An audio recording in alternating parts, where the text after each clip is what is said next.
people keep talking about like his fucking like interviews and everything, and I was like, am I gonna spend like any time watching an interview with James Cameron today? I was like, no, I'm not. I'm not doing Nah, that. that's not what the people come here for. The people come here for baseless pontification. Yeah. um,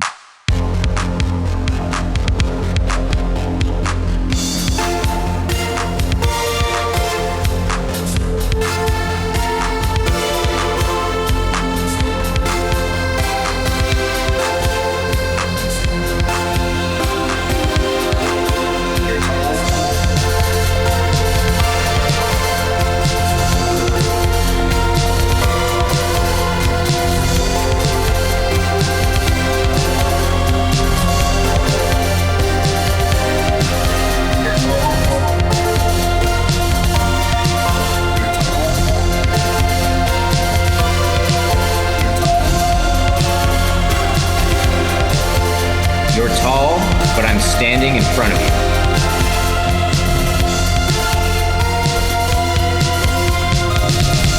It's a podcast. all right. Welcome to Your Tall But I'm Standing in Front of You, the podcast where two friends circling the drain of academia examine the cultural detritus of the 20th century. I'm Devin. I'm Ethan. How's it going, buddy? Ooh, what a year. Yeah, we're back. It's been a bit. How you been? How are your holidays? Um, they were fine. Mostly baby centered. Is how that works. Yeah, I So forgot. So we have canonically like outed you as a father on the pod. That is public, right? yes. So there's that. How were your holidays? Probably more eventful than mine. They were pretty good. Just normal, chill, but we got a nice present under the tree from our dad this year. Yeah. And that's what we're here to talk about. It's our second annual, I suppose, James Cameron Christmas since we did the Terminator 2 episode last year. But this year we have a new Cameron picture to talk about. Wow. Uh, You don't get to say that every year. yeah. Avatar 3, right? Or Avatar Fire and Ash. And we're joined by Dan Malinowski, who's, of course, been with us before, who, as a last minute guest, has decided to help us digest this one. How's it going, Dan? Going great. Merry Christmas. Merry Avatar Miss. It is. I do wonder because I guess in Avatar, no one really dies. You just kind of like, you just have to hang out in like this one big room and wait for people to visit you. So I don't really know what their relationship to like Christ would be like. Any thoughts? Oh, um, They wouldn't need him. They can just do it, apparently. Yeah. it's a good, yeah. Well, we'll try to get to the bottom of that as we talk about this movie that my immediate reaction to as the credits rolled was this is a movie about how like the greatest and most transcendent emotion a white man can experience is being invited to the barbecue. Yeah, that's pretty similar. I think the comment that I wrote down is Avatar Fire and Ash is a film about the Na'vi and humans trying to swap the most irritating representatives of their respective species. Um, so, yeah, Ugh. here we are. Yeah, so we're going to be talking about Spider, folks. We're going to be talking about a number of things. But maybe we can, before jumping in, I'm curious, Yeah. how were people feeling going into this one? And just kind of big picture, where's our takeaway? Because this one just came out. If people are listening to this, they've had seen it. We don't need to go through the plot with a fine tooth comb. But curious what people's kind of big takeaways are in terms of how they felt about it. Yeah, I mean, I was stoked going into this. As someone who saw Avatar 2 twice in theaters, huge Avatar 2 head. I came away from this one thinking, man, the main character of these really is Spider. Wow. Yeah, Spider is kind of like the Urkel of Avatar, right? He's like kind of weird little guy supporting character who has turned out to be the protagonist somehow. Yeah. It was a James Cameron film, so I went in with, increased expectations compared to most other films. I felt like I was getting a little amped up with various commentary. You can't just have films these days anymore. Like it has to fit into some culture war thing or Yeah. some Well, like it's like an election cycle. It's yeah. like, like Yeah. Avatar 3 has been going on for like 2 years.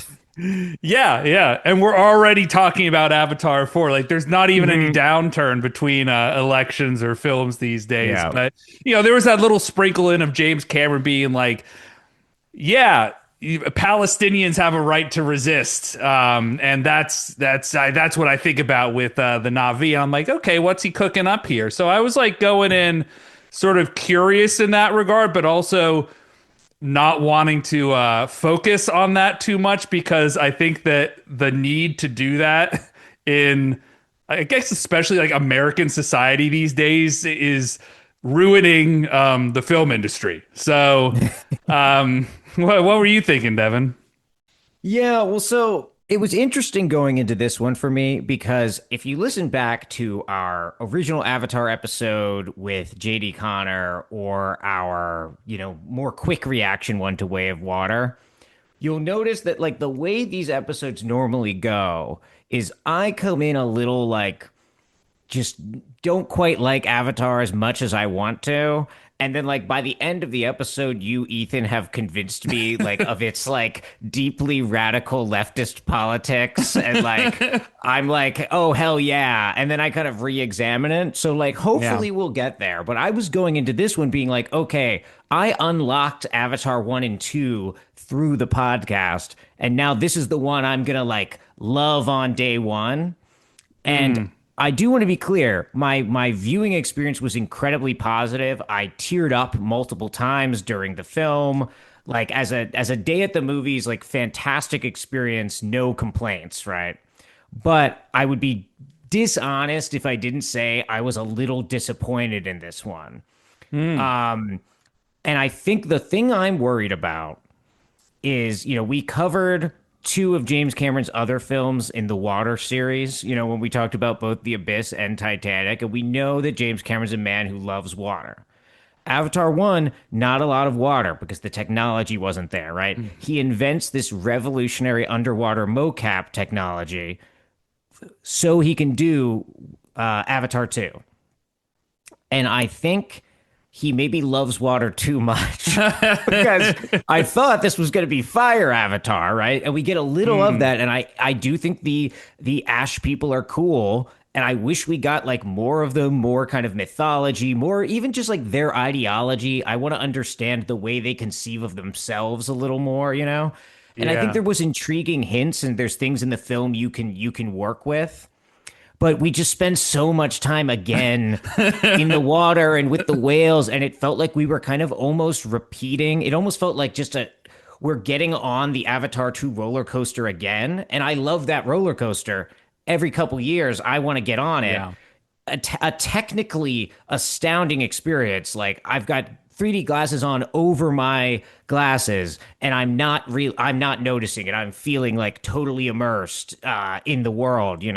But I I wish it was trying to do a little more on a script level. I don't know. It just Hmm. it didn't quite. I have. We can talk about the different moments as we go, but I have a little hesitance with it. I gotta be honest. Yeah, I think it's especially that like the final act, right? Where they I think there were some interesting things happening in the first several acts of the film. You saw different Definitely, things yeah. like and then it's like, okay, and now remember Avatar Way of Water? Yeah, how do we Remember end how an that Avatar film movie? ended? Yeah. Because if you forgot, let's remind you with the entire Yeah, final it's like act how of this. Pearl Jam has to end every show playing Yellow Ledbetter, and like people won't leave until they do it. Mm. So Okay, but you guys are doing new weather erasure because not only did we get fire this time, we also got the magnetic storm. which they That's don't true. bother to explain. No one's Yeah, like, I "Oh, didn't there's even weird know magnets that. here." I didn't notice that the magnetic storm had started until like we were way deep into it, and I was like, wait, how did this happen? Was Yeah.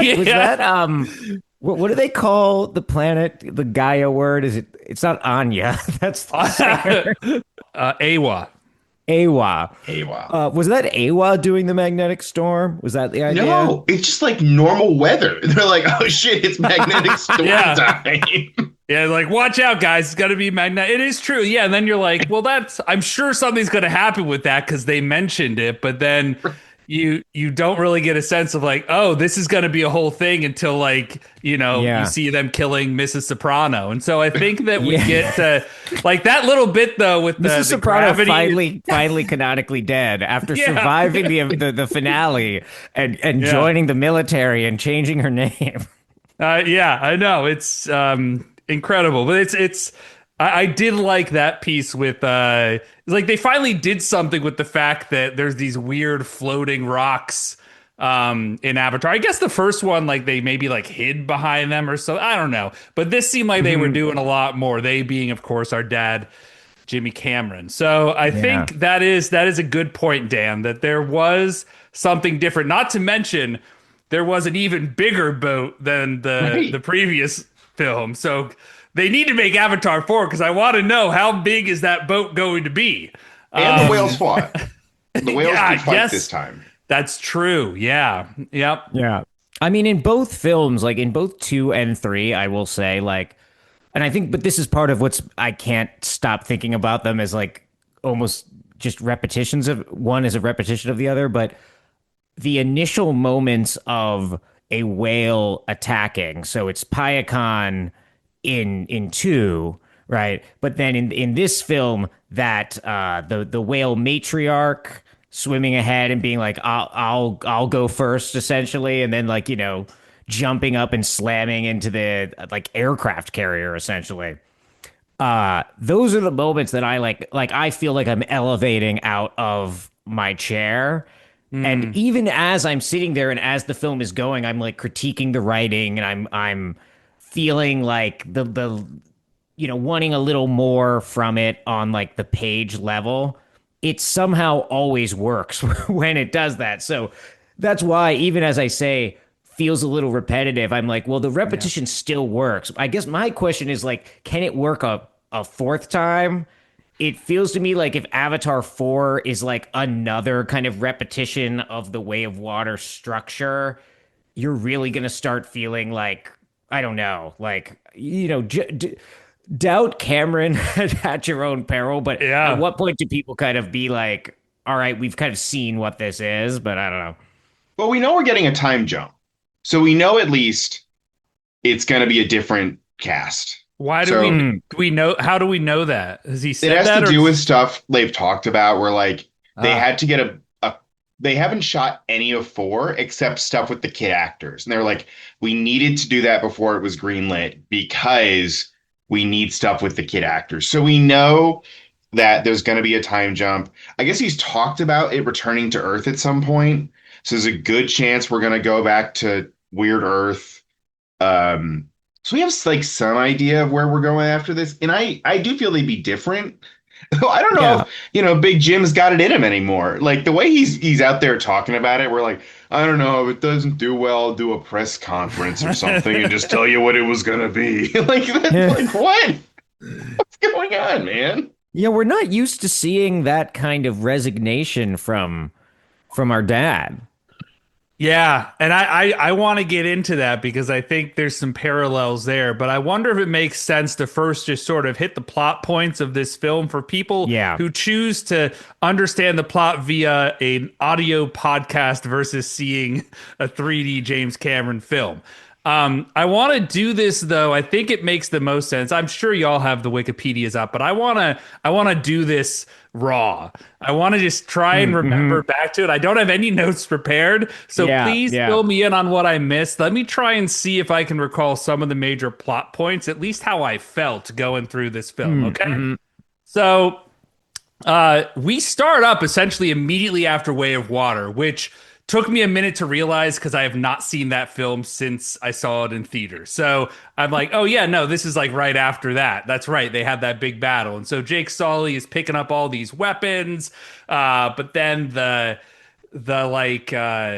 island Navi aren't big fans of that because it's metal. Yeah.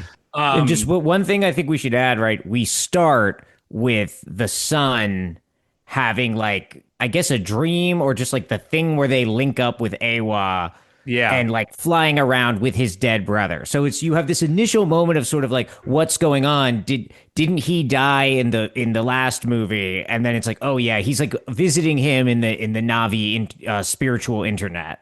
Yeah. And that's an important scene to establish that and the fact that they say bro like through very frequently. The most commonly said yeah. word in this film, I think. Like it's Yeah. crazy. Yep. Bro. Bro. um So then they decide essentially that we Spider needs to go back to the Sky People because it's really not safe because he can't breathe the air Yeah, on he's this he's planet. masking 24/7. So Yeah. because Spider, of course, is human, right? Yep, yep. And he's got it's you can't mask 24/7. You got to that we if there's one thing we've learned, you can't mask at all. And so he needs to leave. And so the Sky Caravan people, which seems like James Cameron living out his like visions from 50 years ago at this point of like the world he imagined Pandora would be, these people and these floaty sky creatures and hot air balloon ships. They're like zeppelins essentially. They come and agree to take Jake Sully and Spider to was it established in the second film? I couldn't recall, but I guess it's the researchers from the first film now have like a hidden base. Okay, I Yeah, they totally have had like a forgotten camp, about and that. it's Yeah. yeah. So he can not be not just be because he only has two masks, right? So it's like there's this Right. issue where like he has to charge one, swap one, charge one, swap one. It's very precarious. Yeah. But it's incredible how so frequently throughout this film, like, an actor just shows up here, like, oh yeah, I remember him from that 2009 film. I guess this is just the world he lives in now is Avatar. It's like, okay, Joel David Moore, I guess here you are again after all these years, still in Avatar. So it's exciting. They are doing this. I think Jake Sully is not a big fan of his kid because his kid can't get shit right. He's like not wearing his comms. He's like, you gotta, if you're gonna be a Marine, you gotta figure this shit out. Yeah, and of course he's somewhat at fault for the other son's death in the previous movie. Yeah. So that's one of the big emotional tensions Yeah. that's being set up. And then two things sort of happen at once. One, we have Stephen Lang's character, Colonel Miles Quaritch, who's now like living in his Navi avatar. They see like video evidence of Spider on this floating caravan. So like, well, we're gonna have to intercept this. And Yeah, I gotta jump in. One of the big moments where you're like, oh, I guess Edie Falco's gonna be in this one. Right, so that's the first time you have to be like, oh, is there gonna be a lot of Edie Falco this time? yeah. And you sort of get the sense of like, okay, she's gonna be here, but also Stephen Lang's character is gonna do what he's gotta do. So let's just accept the fact that there are a couple things going on here. Um, so Quaritch is like, well, we gotta go check this out, and there's this sort of rumblingness in the back of his desire to go find Spider, where he's saying like, well, it's because that will take us to Jake Sully. But there's also this sort of like, he kind of wants to go after this guy because it's his kid. Yeah. And that's sort of, so that sort of gets setting up. They're on their way, but then the Caravan is attacked by these raiders led by Varang. The fire Navi as The opposed fire. to the water ones. Yes. And so they attack and do a lot of damage and essentially Yeah. just Well, and they kind of have a they're kind of Mad Maxy, right? Like they've got Mm-hmm. kind of like a war boys thing going on where like they're very willing to engage in like kind of suicidal like kamikaze tactics. Yeah. They seem just kind of they're very nihilistic, right? They're just sort of like on the side of death. Yeah. Yep. And so, whew, lots happens in that scene, as I'm now recalling. Neytiri Yeah, goes people down. get She's like split shot. up in different Yeah. ways, Okay. right? And So they'll then, get yeah. reconstituted Yeah. in various ways. But these Yeah. are Yeah. Yeah. our big players, right? Until then, Right. of Yeah. course, Quaritch and the Ash people, led by Varang, played by Charlie Chaplin's granddaughter, Yeah. or like maybe great granddaughter. I'm not sure. I think it's his Um, granddaughter. yeah, wow. Uh, they link up, right? Yeah. Not like entirely clear why, just sort of like the Ash people just want to kill and like they're like, "Oh, you'll give us guns, so we'll be on your side," you know. And that is our big sort of Yeah, I mean, but good not versus even. You're evil you're getting setup. ahead of yourself because they actually aren't like that. They're like, now that you've showed me how to shoot this gun, I'm actually going to kill you. Well, I was kind of skipping ahead, but like Oh, I'm yeah, like sorry. eventually they sort of you know, Okay. they become a an uneasy alliance, as it Gotcha. were. Okay. 3 hour film. You're right. I gotta keep this roll. So they get split up. There's running through the forest. We see that Kiri, Sigourney Weaver's character. It is something that sort of takes me out. Where like Yeah. it's a young Navi that has the voice of like a 60-something-year-old woman. Where you're like, what's going It's on? tough. It's What's with tough that? just I in don't know what you guys are talking about. That was completely naturalistic to me. So there's that, and but like she connects with the ground because Spider's essentially going to die. He doesn't have his oxygen. Yeah. He doesn't have his backup because they crashed, and she essentially convinces Awa keep him alive by putting fungus in his. So it's like sort of a Last of Us situation, but he can now breathe the air of Pandora. Yeah. And so now he's going to especially be a hot commodity for the Yeah. sky people, right? Because, Definitely. you know, classic, like, oh, we can study him to figure out how we could all breathe on the planet. And, you know, which is the only thing keeping the humans' colonization in check, right? There's like Yeah. some just kind of material limits on how much they can inhabit a planet that they can't breathe the air on. Yep. Um. I actually want to jump in here because Yeah. this is my first of my I'm just going to call them Avatar you sure about that? Because it's not like that's ever happened before. Suddenly we're like 10 hours into the Avatar movies and we're like, "Oh, it's a big deal if they run out of oxygen." And they're always running out of oxygen. like this has never been an issue before. And suddenly this kid is constantly dying because he's running out of oxygen. And that's like the motivating Yeah, thing yeah. of this film. And there's a couple moments in this movie, and we'll get to them, where I'm like, you haven't mentioned this before. Hmm. Like, you've never Yeah. done the work of being like, yeah, you told us the oxygen's poison. You didn't tell me the masks suck. Yeah, I guess that's sort of the thing, right? Like in the previous films, you can kind of just imagine that the masks work magically, right? It's just like, you know, it's future magical science, so the problem's been solved by technology, right? And in this one, it's like, oh yeah, they run on batteries, by the way. But at least that's the it's what the like film needs to use as a metaphor to be like, here's the thing that is the hinge point, you know, Yeah. on what direction the future of the planet's going to go, right? Yeah. Yeah. Yeah. So, you know, essentially Quaritch gets away, but he keeps doing his little let's try and find where Jake Sully is from Avatar 2, and that's not working. He's like, you know what we got to do? We got to get this Varang because she's one of the Na'vi, but she can she can get them talking.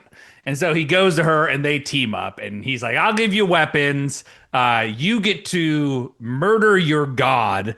Everyone wins.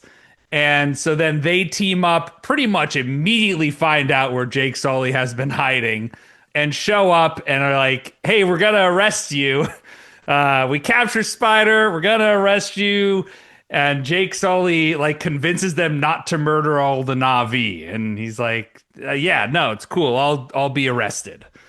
So then he goes to the main human place that probably has a name, the big factory looking area. Base. Edie Yeah. Falco's domain. Yeah. Yeah. So Newark. So they go there and he's going to be executed now. Avatar 5 is actually going to take place in Newark. Yeah. Jake Sully's been arrested. We're going to see that Spider, they're starting to like experiment on him. And now Varang is in the base that, previously they're like, well, if a Navi tries flying out our base, we're going to shoot him. But then here comes Quaritch bringing all of the like native Navi onto our base because he's sort of getting really close with Varang. And so now they have the transponders that, let the sky people know not to shoot him down. So they're all there. That allows Neytiri to essentially grab one of those transponders and sneak in. And she helps to rescue Jake. They're also helped by Jermaine Clement, who reprises his role and his plot points from the second Avatar film. Yeah, but it's like, this is a perfect example, right? Where he's doing kind of the same function, where he's the guy who's part of the whaling expedition, but he's a biologist and he's like a little sensitive. He's like, you shouldn't do full on whale genocide. You should just kill the economically viable number of whales or whatever. And then he just kind of does that again in this movie, but just the turn is the thing the humans are doing is a little worse, and then his response is a little more extreme, right? Whereas like, he won't even be like presumably employed with the whalers after this because he actually does like take a really active decision to like help free Jake. Exactly. Yeah. Like in Avatar 2, he's like retweeting a strongly worded letter. In Avatar 3, it's direct action. Like you got to get in that bulldozer, my dude. I'm sorry. So there is that aspect. And so he helps them escape. I think that's the last we see of him too, right? Like, I guess I believe so. Yeah. Yeah. So who knows? Who knows what happens to Dr. Ian Garvin? I do have the cast list for Avatar 4 up on my screen right now. And let me tell you, there are actors who are not confirmed for Avatar 4 and 5. He is. Ooh, all right. okay. So, I mean, who knows how truthful this is, but some people have TBAs next to them. Jermaine Clement is through Avatar 5. He's gonna like pivot to being like a woke citizen journalist. He's gonna be like filming the atrocities of the sky people and uploading them into the AWA internet.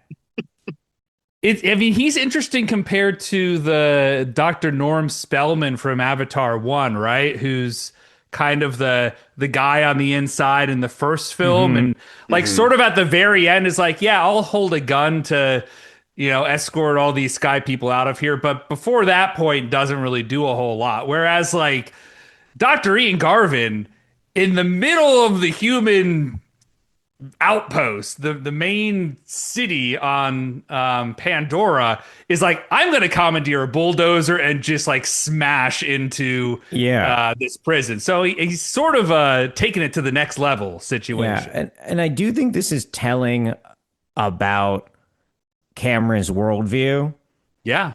Throughout these films, which is that this is a moral universe in which you can change your mind. Good and evil are not ontological, right? But if you don't change your mind, you do deserve to die. Oh yeah.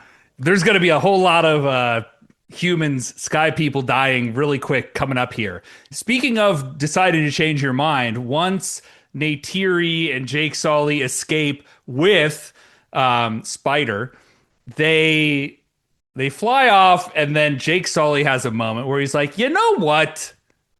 We gotta kill this kid. And Yeah. and you know, you think like Neytiri's probably going to be all about it because earlier in the film she's like, "We should kill this kid," and so really it's like Jake Sully being like, "You know what? Marriage is about compromises, and I think we got to kill this kid. I've come around to your way of thinking."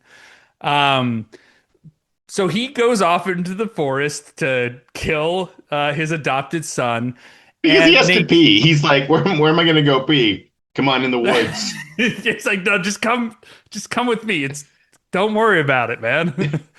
Yeah, like Spider's not helping himself, but he just keeps saying the most annoying lines possible. Like So like true. they're trying to decide, do we kill this kid? And then he's off in the balcony like, I gotta whiz, dude, bro, I gotta go. I should have peed so much. It's like, man, Man, isn't that just such like a potent image of our world though, right? Is like the like sad, melancholy boomer, or I guess Gen X guy, like slowly walking the Zoomer out to be just like slaughtered and sacrificed as the yeah, Zoomer is just sort of six, like seven, yeah, like yeah, just thinking about memes, like yeah. doing TikTok dances.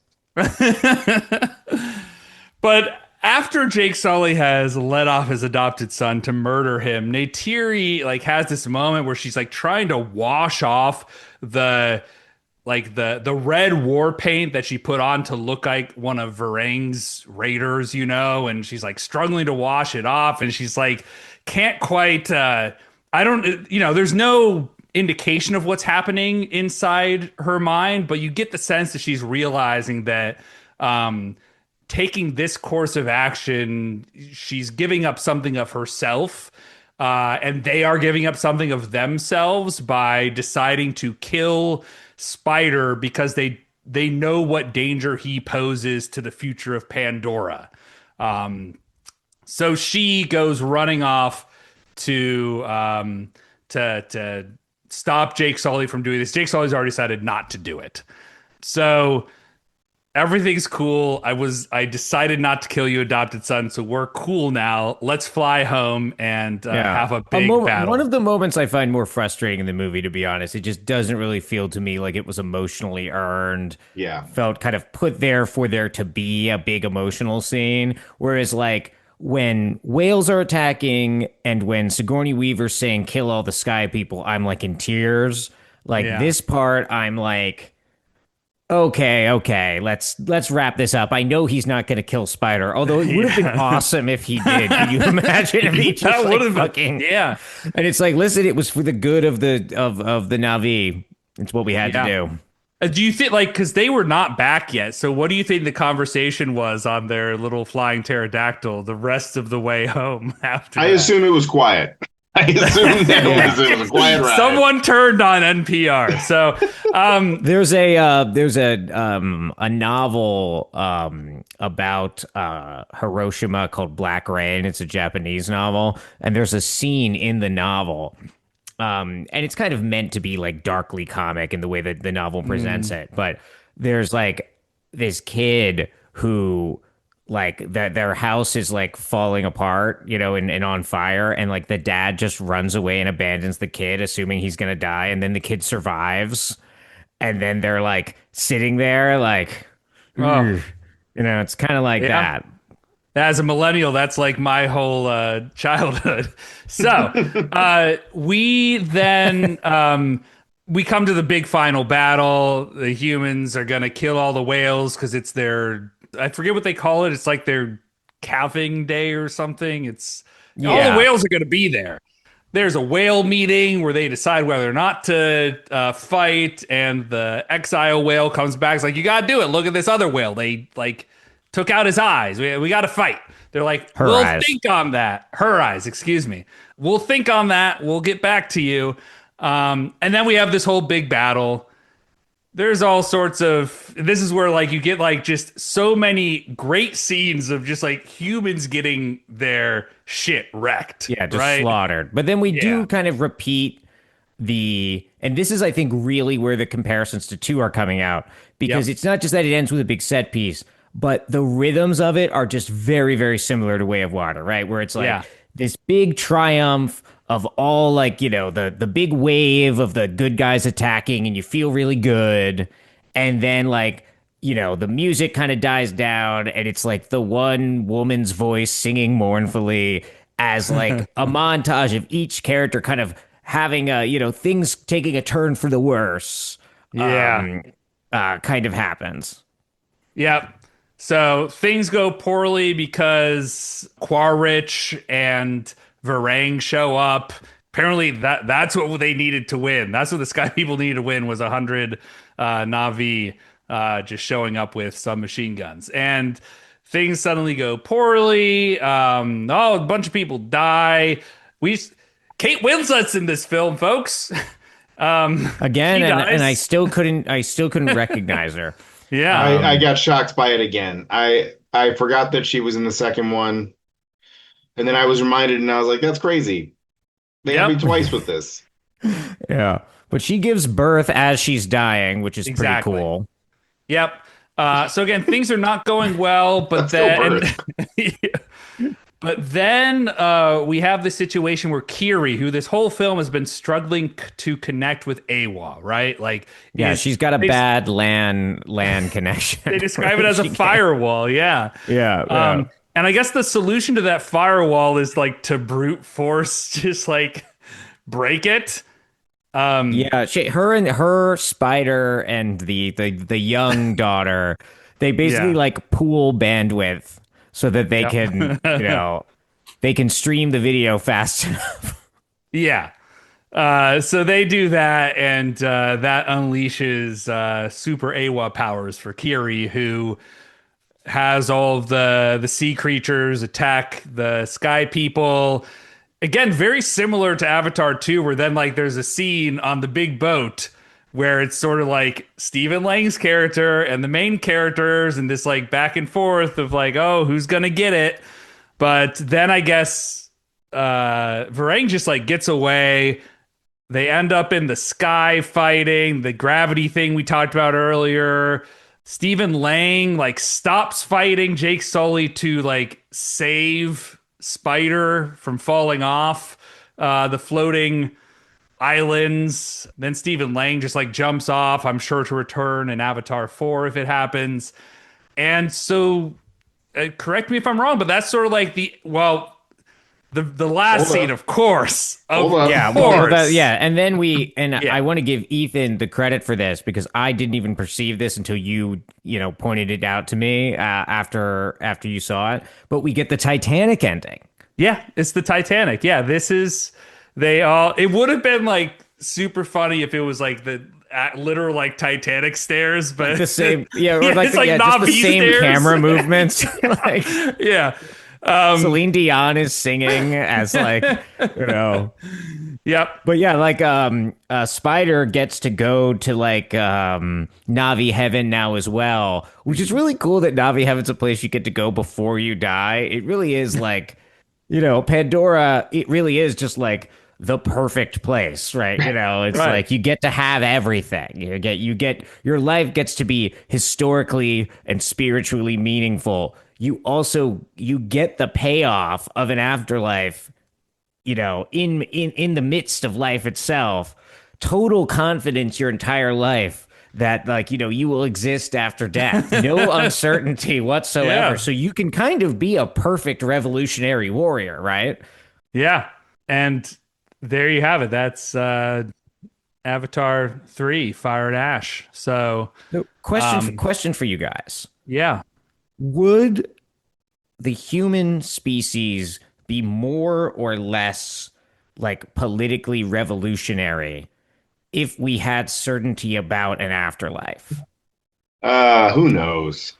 If there's one thing, if there's one thing I know, it's that people who feel a certainty about the afterlife are just the most even-keeled individuals. And so I think if everyone had that, it'd be hunky-dory. So So uh real. yeah, we'd be just like the Na'vi, I'm sure. Who don't war. Yeah. Yeah. Well, except for the Ash people, though, right? This Right. is because this is the thing that's most new about this film, right? Is it's introducing the Ash people, the fact that a Navi can be evil. That's kind of like untrodden territory for the Yeah. film so far. And like I said at the top, I wanted more from the Ash people. Like I wanted to Yeah. spend more time in their world and less time in the water village again. Yeah. Like Yeah. my girlfriend Slug was we were chatting before I started recording. And she was like, they've just really got to leave that village in Avatar 4. Like, we've been spending enough time on this level, Like, it's time to unlock a new area. Yeah.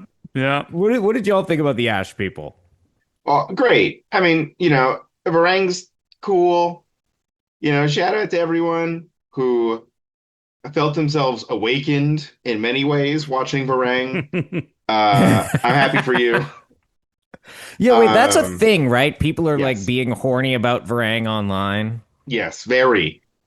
That's unfortunate. I mean, that's not But I like a mean, the new film is asking phenomenon, for right? that. Yeah. Yeah, like that was like I'm sure Neytiri in like Yeah. 2009. Like you had people role playing as Navi. So I'm Yeah, but the right. Varang stuff seems to be coming from a specific kind of like sadomasochistic place, right? Like it's very Mm. specifically like Varang, like, you know, link your USB cable up to me and make me writhe in pain kind of Right. vibes. Well, that I mean, but that's like just where we are at societally in this year versus 2009, when people are like, "Oh yeah, I can just go to like the wilderness. I can go out to nature and like find myself there and meet a beautiful woman, and it's gonna be cool. We're gonna get married."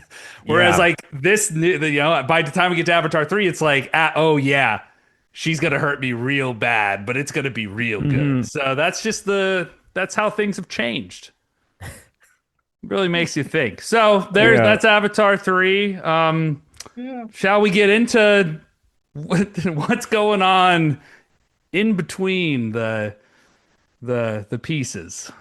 Yeah, I mean, I guess my big question is because I feel like it's like I have things to say about this movie, but it feels like a lot of them are things I probably already said about Avatar 2, right?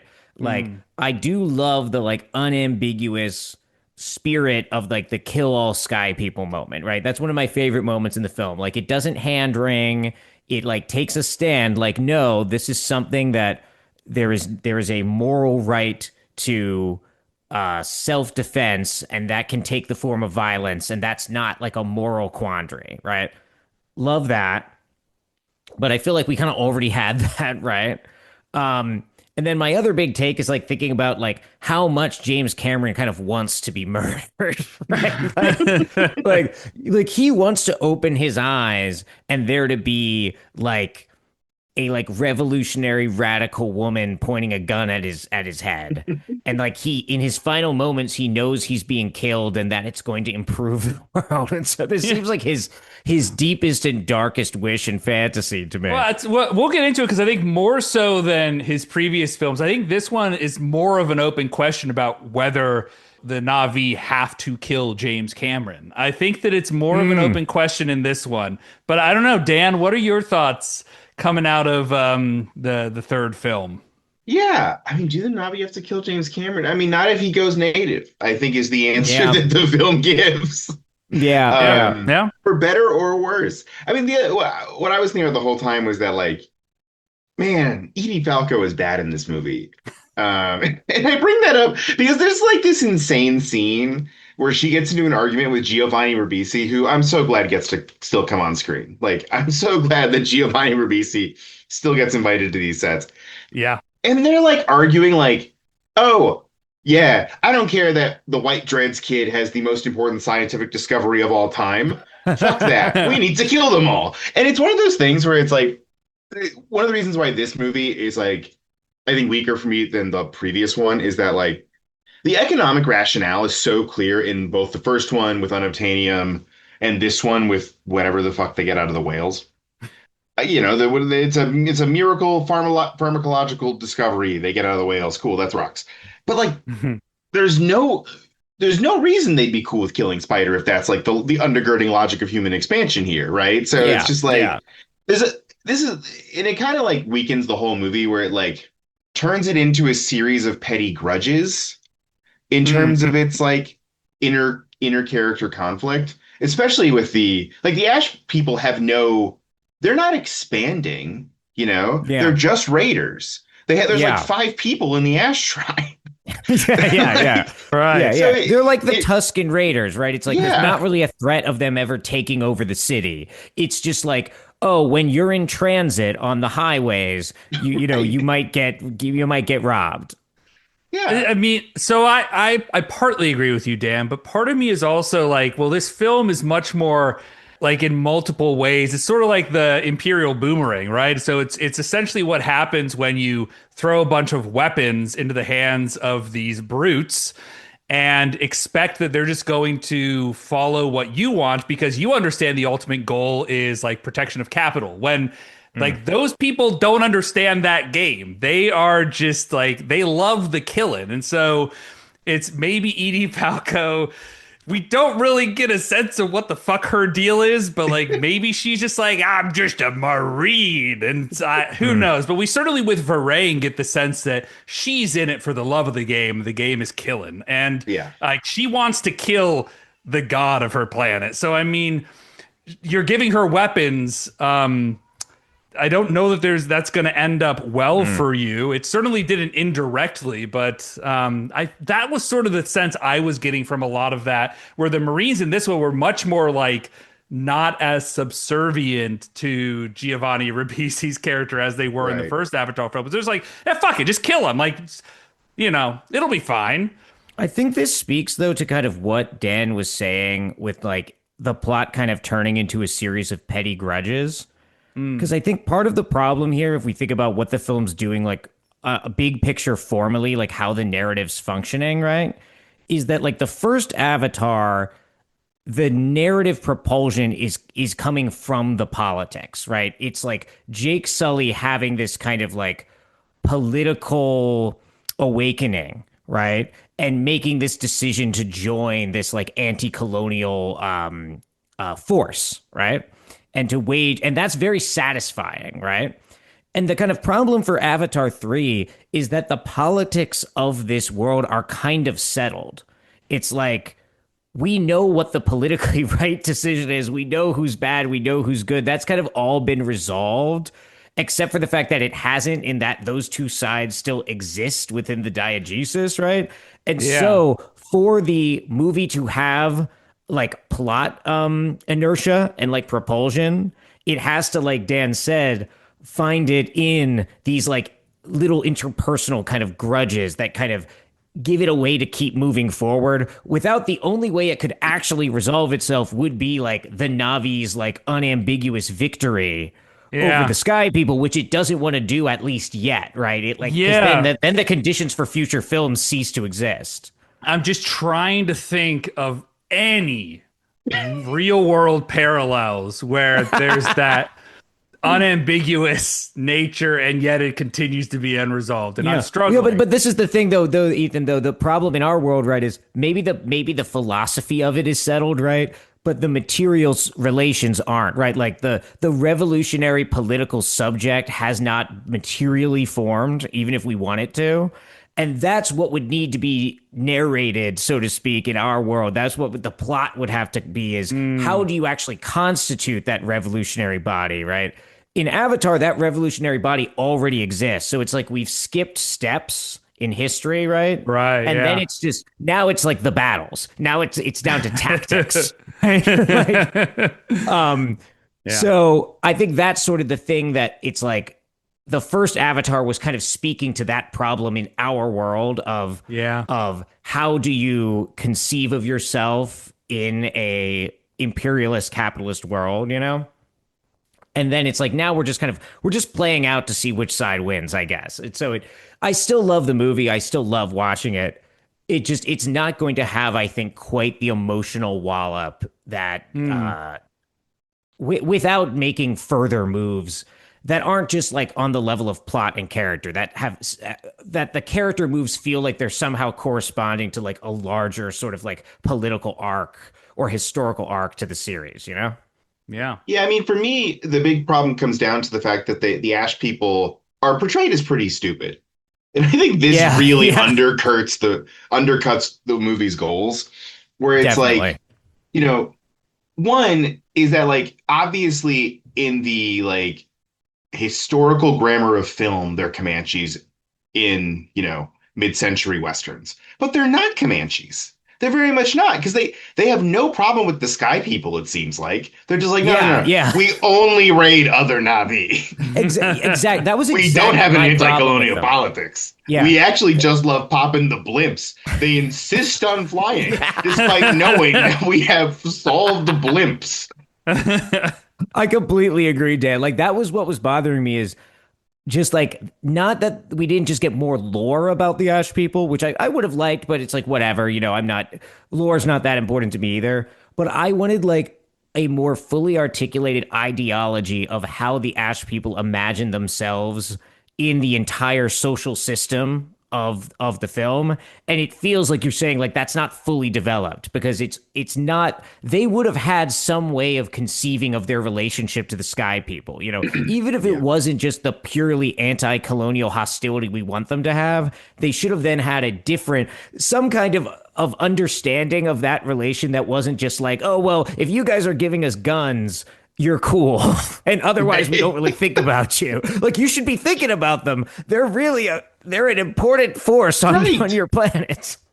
Very fair. Do you think in like Avatar 4 they might like try to organize the Ash people? Like send door Well, knockers to be like, we have shared material interests?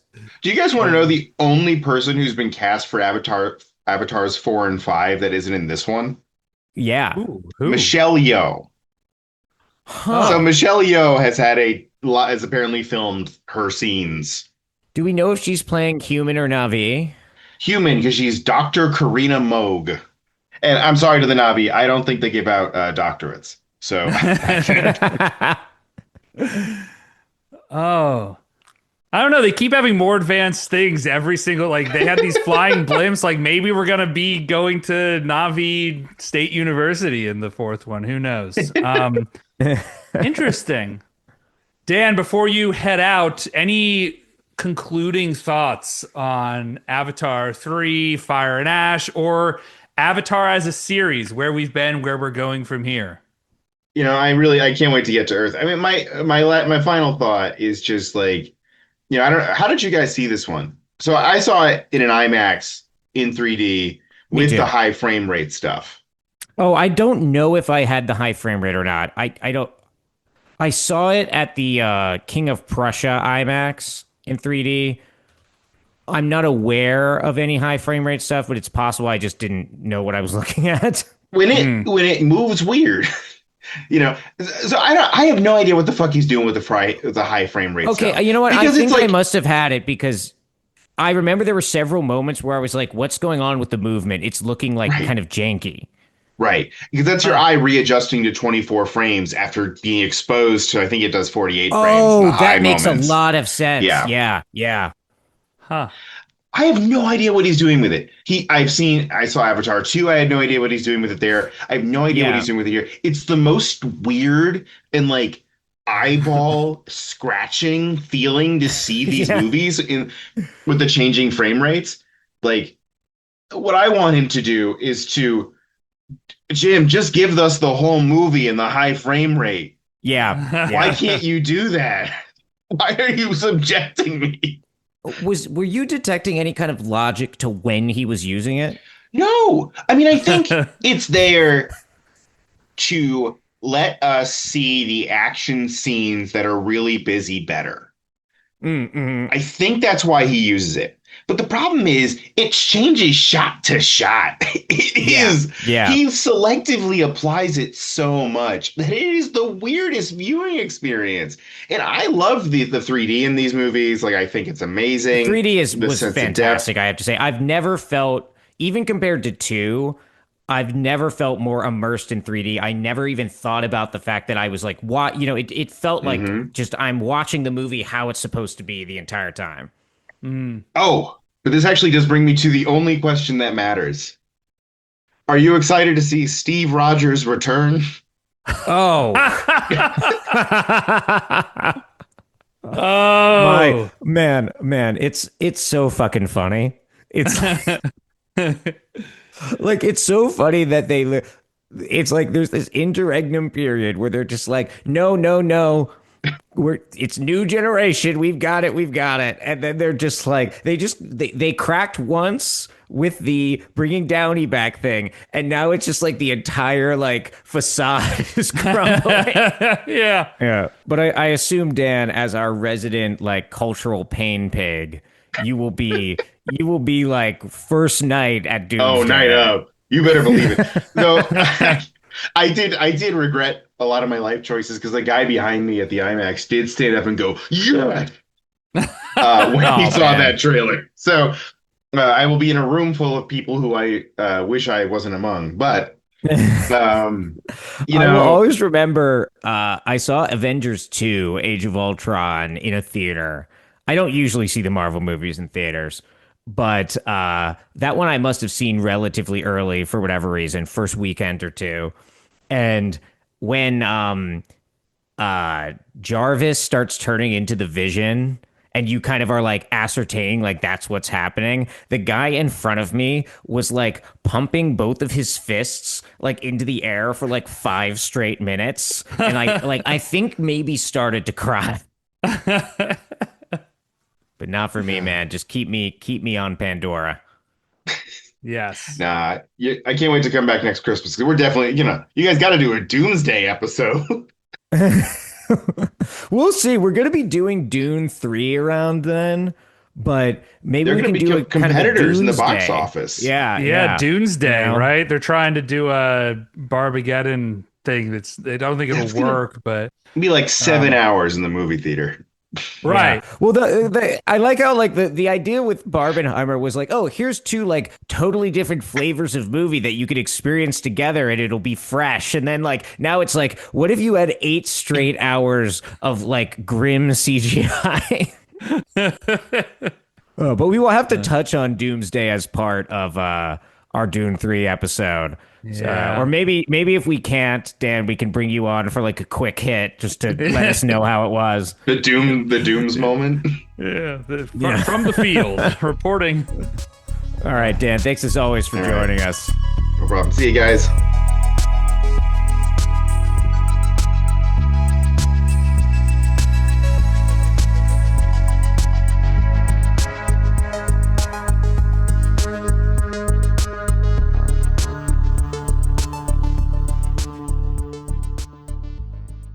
All right, so Ethan, now that it's just you and me, any aspects of Avatar, Fire and Ash that are sticking with you that you haven't gotten to get into yet? I keep going back and forth because on one side, I feel similar to what you've been saying, what Dan has been saying around there are things that left me wanting with this film, right? That whole final act where it really felt like a rehash of the final battle from the previous film. But it's also James Cameron, right? So it's like when you're reading Das Kapital, like you're in the first chapter, and it's like, is this whole thing going to be about algebraic equations involving like cotton pants? But then you're like, I don't know, but this Marx guy, like it's James Cameron, so you're like, what's he cooking here? What's actually going on here? And I keep wondering about that. I don't know that I have the answers, having just seen the film yesterday. But I mentioned earlier my initial take was that it's like the Navi and humans trying to swap the most irritating representatives of their species. But I think Yeah, beyond yeah. that, there's this question about what it means to be human or not.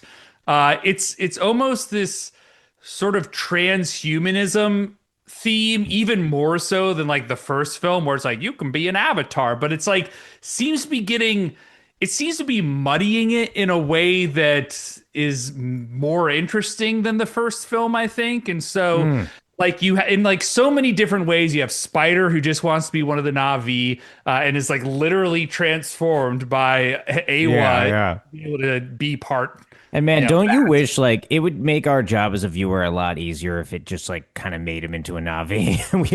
We could stop looking at the white guy with dreads, but But unfortunately, no, it makes you confront that reality. yeah, yeah. You have Quaritch, who's now a Na'vi avatar, but is sort of obsessed with the fact that Jake betrayed his, like, quote, team. But then there's this weird counterbalance to that, where on one hand, you have Jake saying, like, you're a Na'vi now, like, you're free of this dichotomy that you're perceiving. Like, you can go beyond this. But there's also this, like, underlying thing, sort of a positive aspect of his human identity, in that he is interested in acquiring his son for better or worse, and like actually saves every one of the good guys multiple times because he is focused more on that than what he should be doing for his Yeah, quote yeah. team. You have Varang that just wants the Sky People guns, like wants to be sort of doesn't care about moral quandaries with that, just wants to sort of be involved with that, and even puts on a good face for the media. Like it's so there's this weird thing of like identity that's going on in this film, and like what it means, like because it's like you were saying, does James Cameron just want, does he imagine a world where he has to be murdered? And this film, I think, is a little more complicated than that, where, Jake Sully and Neytiri decide not to kill Spider. There's this question of like, well, what does that mean if we kill him for the greater good? Is that sort of becoming what we are not to preserve what we are? And I think that there's this real question of that is not resolved in this film, but it's got me scratching my head. Yeah. The film is very optimistic, right? About one's capacity for like change, right? But Yeah. as you say, as part of that, it's also it has a very like I think radical understanding of identity, Like it really thinks identity is what you do and not who you are, right? And then I think that leads to it having a racial politics that is discomforting within kind of our world, right? We're Sure. not really comfortable with that notion really fully. But Cameron at least wants to imagine a world, right? In which case you can literally almost remake your biological composition to be more in accordance with your politics, right? And that gets Yeah. expressed in this kind of like racial or speciesist kind of way, right? And that's not me just trying to like, say that that's a problem, right? But that maybe James Cameron just what he really longs for is not to be murdered, but for the world in which he can become a righteous murderer himself. Yeah, and there's the question of what would it take, and like, would it literally take the intervention of God to one allow him to not be murdered? Because you literally had Awa transform Spider, even piecemeal. But then at the end, how do you defeat the Sky People? You literally awaken an elder god to wreak havoc upon the Sky People's Yeah, resources, yeah. right? So it is this open question again. I think we talked previously with these films around the only way that Earth is going to survive is just by like everyone dying. It Yeah. seems like James Cameron is getting more into this question of like, what would it actually take? Because they keep coming back with bigger boats, right? This is the Way of Water Yeah. part two. It's the same Yeah. thing, but what would it actually take to then stop this? You literally have an act of God, which begs the question of Yeah. like, well, what comes next after that? I Yeah. mean, where do you Yeah. go from there? That is sort of the problem, right? And it does seem like, as Dan kind of alluded to, Cameron said how like the films are eventually going to get back to Earth. Right. And I mean, that does make sense, right? From a narrative perspective, right? Because Earth is patient zero, right? Yeah. And Yeah. these ships, right, are just sort of like the the poisonous spores, sort of like dropping off Earth. So what's gonna happen? Will the avatars be greeted as liberators, by the people of Earth? Um, Yeah. will people be on their dang phones? Who knows? Yeah, and it does worry me because I don't think you really are gonna gain anything by going to Earth. Sort of in the same way that I'd slightly disagree with you of wanting to know more about the Ash people is like sounds to me a bit like you're in 1997. You're like, I hope the Star Wars prequels really get into like what the deal is with these Sith. Like you're really wishing for something that I don't know would ultimately be executed I'm not well. asking for like, but the difference is, right, is like Star Wars is doing this retroactive filling in the gaps thing. Hmm. What I'm saying is like I would like the new characters to be more fully fleshed out. Sure, that's I fair. don't Yeah. necessarily need to know like the lore details. What I want to I want to understand their deal though as characters a little more. Mm-hmm. It just feels to me like Varang is a little flat, is a little sort of just like it's a little too easy just to be like, oh, these are the Navi that just like killing. It's like, Right. okay, but Yeah. like, why? Like, what is actually Yeah. motivating them, They're seemingly the first Na'vi who have ever encountered a volcano on this planet is the indication I got. Yeah. So that's Yeah. that's yeah. Huge upset that no one was thrown into a volcano in this movie. I was You, actually I shocked. I I was shocked there was no lava, really. I know you saw the huge volcano in the background, and it's like, oh wow, that's really cool. I wonder where we're gonna go with that, and then we don't. Yeah. Um, so there is that. I'd throw on there's this other theme similar to what I've been saying around family that like I'm sort of unpacking where you have Quaritch again repeatedly prioritizing finding or protecting Spider over capturing or killing Jake Sully. You have Sully and Neytiri thinking about killing Spider so that humans can't figure out shit. You have Kiri and the idea that she has no father because she came from Awa. You have all this Yeah. stuff with the whales. It seems like you have, I guess, whatever Kate Winslet's character is named, she gives birth to a baby. Let's not forget that as well. Yeah. Yeah. So there's some family shit happening here. I don't know there's anything to be said with that, but Yeah. uh, Yeah.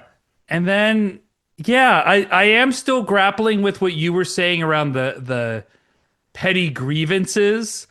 Because to me, there almost is something to be said in the fact that Giovanni Ribisi's character is still here. Which at this Yeah. point, Yeah. like it's what Avatar was what 2008, 2009. Like it's been almost 20 years outside of the film. I don't know how many years it's been in the film. Like what's this guy gonna get out of this whole arrangement? He's still just on Pandora, so you sort of get the sense that Yeah. this is a dead end in so many ways. And Yeah. Yeah. I don't Well, and at know. what point do you gotta wonder, right? It's like what I'd be interested in, right, is when does there start to be like human side resistance to how many humans are just being sent to die on Pandora and like be killed en masse by squid, Yeah. So I don't know if that's within the domain of what the movies can represent, but I just don't think that's what James Cameron is interested in because to him, it's like the fact that they are there and doing what they're doing, like they are they are marked for death, right? It's not the story he's as interested in telling. but if you're trying to think of like how can the Navi win, Right. that's maybe part of what it would take. So I wonder if the films are willing to go there. But who knows? Well, yeah, but Oh, again, we're just speculating. that comes back to my question of what exactly is James Cameron trying to say of we may think of this binary of do the Navi have to become humans? Do the humans have to become Navi to resolve this? And it seems like James Cameron is suggesting there might be an alternative that might involve awakening an elder god, but It is. It Yeah. does seem to be some sort of who knows what he was doing down in that Mariana Trench, Yeah. but he seems to be suggesting that maybe there is an alternative beyond the binary. Yeah. Yeah. The whole, right? The Mm, whole of the planet itself. yeah. So, Avatar, Fire and Ash. Hell yeah. Shall we hand out some ratings? Absolutely. So I think we were thinking, let's go back to our old friend Giovanni Ribisi, right? It's so great to have him back in this movie. Let's rate Yeah. this one in terms of Giovanni Ribisi. Ethan, what do you got? Yeah. I'm gonna have to move away from rating him in terms of Giovanni Ribisi in other Avatar films. Oh, he was in those Kevin Costner films. Did they ever The come out with the Horizon chapter ones? two? Yeah, because the first one came As out far and as like I did know, very chapter two was poorly. screened and like never released. Yeah. Oh, they should bring it back because they have a limited time, before like wokeness is like back in full force. Yeah, Like if you're gonna do definitely. Horizon Chapter 2, you gotta do it now. So I think that how would you like to go first? I got to be honest with you. I really just want to give it like three Giovanni Ribisi's from Avatar: The Way of Water because we've been saying it, but it kind of felt like I was going back on the Way of Water roller coaster, and I was satisfied. I had a good time. I like it. It's good. I'll always go. I will always go to the theater to see an Avatar movie. But Yeah. I wanted to be ecstatic. I wanted to be coming in here like he's a genius. He did it again. And I couldn't quite get there, unfortunately. Yeah, that's fair. I think that I'm going to give it I give it 3 out of 5 Giovanni Ribisi's from Gangster Squad. You ever see Gangster Squad? I have not. I've heard of it, but I don't. It's one of those films where it's like similar when we see Giovanni Ribisi show up on screen. You're like, oh, this was just. That's right. He was in that first film all those many years ago. It was like a different world. And to me, there's this world like right around like 2013, which was when this film came out. It's like this is simply a different reality that yeah. existed this year. And what this had Josh Brolin, Ryan Gosling, Sean Penn, Nick Nolte, Emma Stone, Anthony Mackie, Michael Pena. It's a film that existed in a different time that also when I went and saw in theaters, I was like, meh, you're like, okay. Like Yeah. there's only so much you can do when you have the star power, but the script is only taking you halfway through, There's Yeah. how do you Yeah. resolve Gangster Squad, And so that's similar where I still have this curiosity with Avatar of what the fuck James Cameron is thinking about going forward. But I think I'll end on this, which is I sort of felt it felt a bit sluggish. It felt like we were trotting familiar ground. Like especially that character, the doctor character, the Jermaine Clement character is like, this is the same plot from the second film, just like slightly more so. Yeah. Yeah. But Devin, isn't that the world in which we live? Like it's all just sort of becoming recycled slop, Yeah. right? So Yeah. Yeah. if that's not a film for 2025, I don't Yeah. know what is. It's definitely a second term of Trump ass film. Like we're doing this again, and Yeah. it's worse this time. Yeah. Well, anyway, great talk. Good to be Yeah. back. Yeah. This is our last episode of the year. We will be back for our Oscar show. After we take the first couple months of the year off, and then we will be launching our new miniseries. Yes, that'll be very exciting. There's another exciting update, which is that we have a YouTube channel, Devin. Absolutely. I have been slowly getting all of the podcasts up there.